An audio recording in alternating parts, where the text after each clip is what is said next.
aim of Yes Network is to prove one fundamentally important thesis, as far as I'm concerned, which is business doesn't have to be the problem or part of the problem, but can be at least a part of the solution. Aim of it is also, I suppose, to demonstrate in practice that that theory or that hypothesis is for real.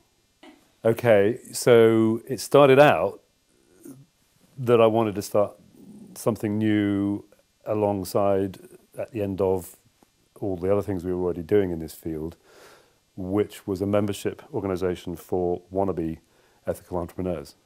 And I chose to call that Yes Club. And in that case, Yes stood for Your Ethical Startup. But then we noticed that there's a lot more going on around all the stuff we were doing. And what used to be called Groundswell, which we started in 1989, if I remember correctly, was doing some other things that relate to this in an interesting way. But that was a consultancy for top-down change, whereas Yes Club was bottom-up change. Or what is becoming now Yes Consulting is the top-down stuff, where government and industry at global levels can be part of this whole process. And in that case, we realized, okay, it needs a different name because it's hardly Your Ethical Startup. So it became You, Environment and Society. All of this is about what do we all want to say yes to. Who's involved at the moment is about 20 of us, and what kind of people are they? We've derived from finding out who comes to us and who does great stuff with us, that actually there are 6 characteristics, all beginning with P, that those people share. And if I can remember them all, they are that people who join us tend to be pragmatic, professional, passionate, proactive, perspicacious and playful. In many of the things we do, and increasingly, there are very different types of participants from very different backgrounds. Example, you might have corporate leaders from some global corporation and young offenders in a community. You might have academics who are doing some research work and drawing conclusions from that. You might have government representatives, whether local or national or even supranational.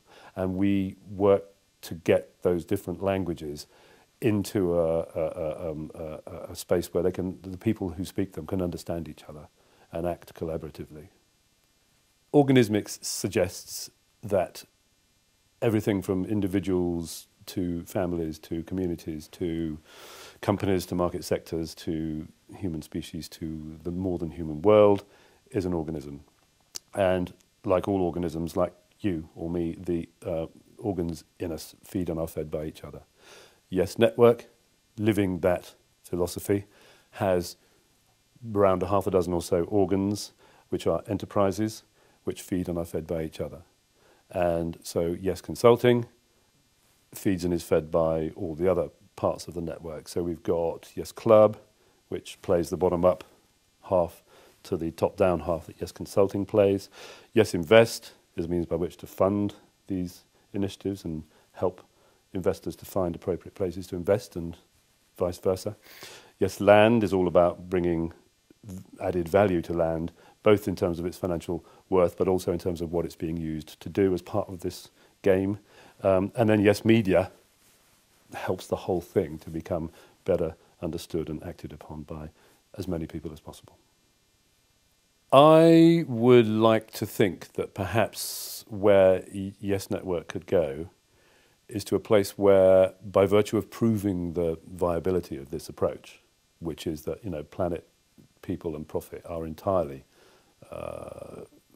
reconcilable, and in a not a non-profit but a not-for-profit only context, you can do some very, very successful enterprise which is capable of funding more of the same and spreading the idea further and further afield. Perhaps towards the point where no longer do we need to use phrases like ethical enterprise, because all enterprise is done this way.